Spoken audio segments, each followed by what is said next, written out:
To go over some of the points in this video I made here. This is a cut and edit of a hour-long interview where this security expert named William Pawelec goes over his experiences with the head of security at the NSA. Now, they were both trying to find out the identities of people who were doing things that they considered very nefarious, very wrong, and very anti-American in terms of the freedom that Americans have. Here he talks a little bit about their money sources and how they're funded. Which is most enlightening. It means unlimited budgets. What really is scary is to write their own checks, unlimited checks, with no recourse to anybody. They're not even a budget item anymore. They literally authorize the Treasury to cut them checks. They have agendas that are independent of the goals of the United States. The unlimited checks and the unlimited budgets come from the fact that these people that he talks about that are ruling the world. Now, I call them the Black Death Cult because I've traced this group back about 28 to 40,000 years ago, where they started in a cave in France, Iberia, Spain, and they left their drawings on the walls back there. That's how I started tracing them. And then if you go through the history of the world and you start looking at the sites that they went to, the only thing that follows these people around is death, destruction, and control. So they control the population through threats of violence and through death until the population collapses under the weight of their violence. And they are still here today. And this guy right here, who is a top-level security expert,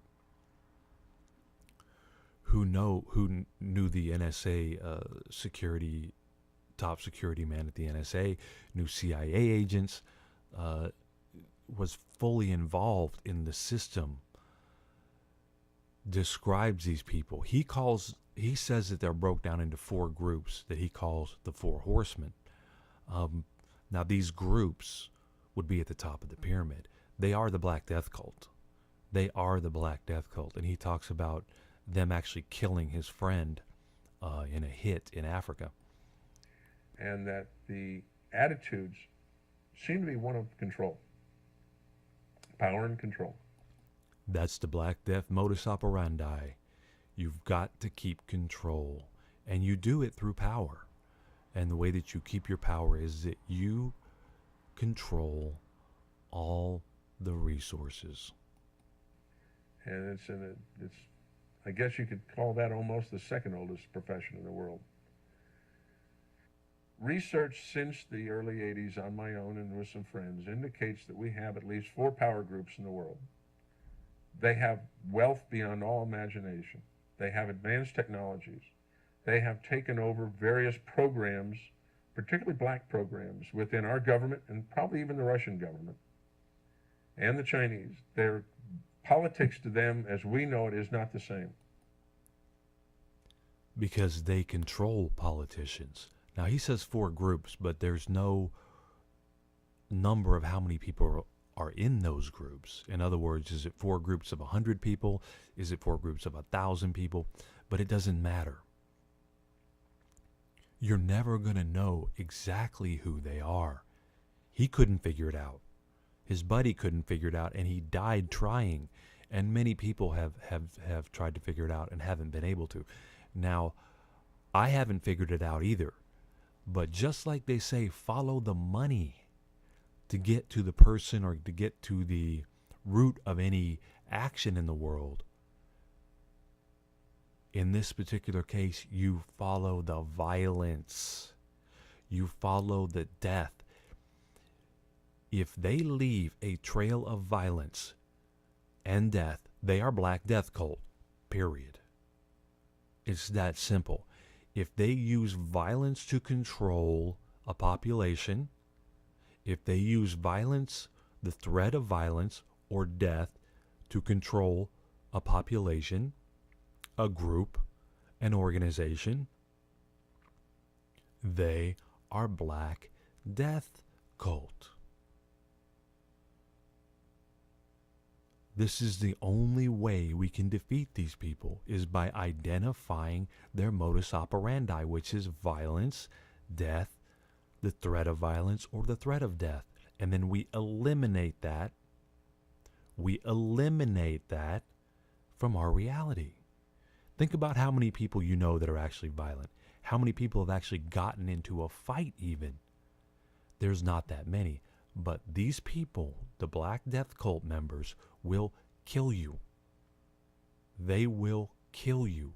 At the drop of a hat, they will kill you. And they have agendas totally unlike what our governments, we perceive our government's agendas really are. And that they are able to track unbelievably what's going on around them at a minute level.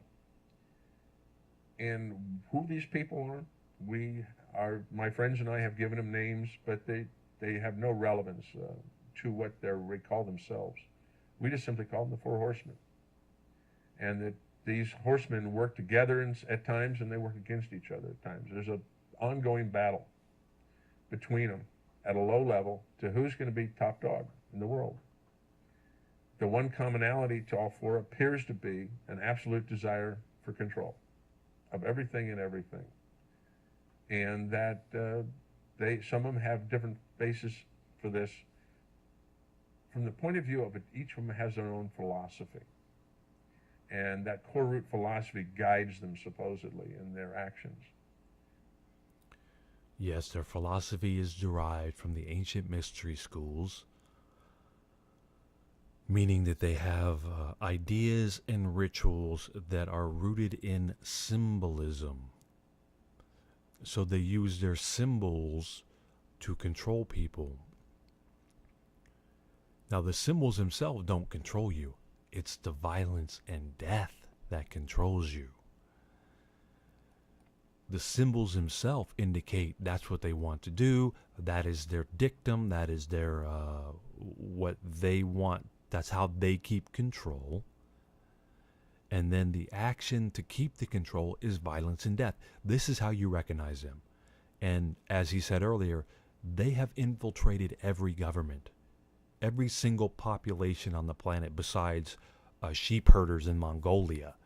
You know, these guys might be like the last free people on the planet, ancient tribes or native tribes of South America, New Guinea, these types of tribal living people that don't have an overlord could possibly be the last vestiges of people living outside the control of the Black Death Cult.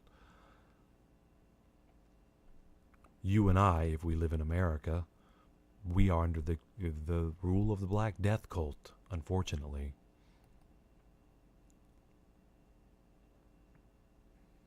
But what you have to look at is the psychological factors involved. That if they can do one high-profile hit on somebody in a specific way, what it does, it puts the fear of God into those that they want to continue to control. So this is very similar to, this is an action that is, you take the guy who stole your goods into the town square and you cut his hand off. Now who's going to steal? Who wants to steal? Back in the 1500s, you took a guy and you burned him at the stake. Who's going to do anything now? If you're going to be burned at the stake, who's going to do anything? Now, William is talking about higher level individuals, politicians. So take someone like John F. Kennedy, who was taken out, assassinated. When they order a hit like that, other politicians go, oh my God, if they can do that to John F. Kennedy, I'm just an ambassador. I'm just a congressman. I'm just a senator. Imagine what they can do to me. That's what he's talking about. And the Black Death cult, that's how you recognize them. They use methods of violence, threats of violence, and death to control the population. And that's what he's enumerating here. That's what he's talking about here, is high-level hits on people that are in public that look like deaths that you might go, well, maybe, but the people on the inside know that's meant as a warning to me not to step out of line. So that they don't say anything out of tune. The ability of certain forces out there, Steve, to use force when absolutely necessary. Certain forces, meaning the Black Death cult, in his words, the Four Horsemen. That's what he means. Or other controlling mechanisms to ameliorate the danger of a leak, to control those or maintain secrecy or fear, is always there. The Black Death cult is always present. Is that where we're headed? My concerns are for the freedom of our country and of the free world. If we can get back to it, by basically allowing one event to occur, and that is that we allow everybody to become a sovereign individual. Which, of course, is the Black Death cult's worst nightmare. This is why they want to stop America. This is why they've slowly tightened the noose of control on the country of America, because America was the closest thing in 25,000 years to a people being free. I mean, civilized people being free. In other words, 25,000 years ago, certain people in Africa were not affected by the Black Death cult. They specifically started in Europe, in the caves of France and Iberia, which is now Spain, and they moved outward from there. So if you look at the real nature of control, started in Europe, and we came over here to America to escape that control.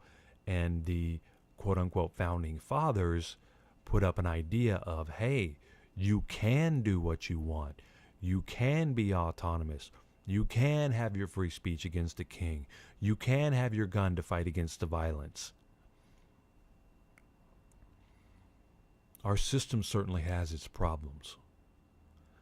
But what this guy is talking about is returning to an autonomous ruling of ourself, where we can make decisions about our life without the threat of violence or death.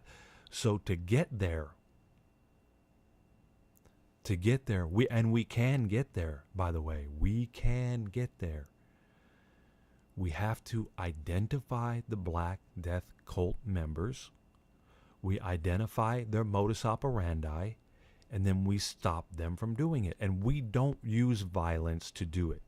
We only use information and truth.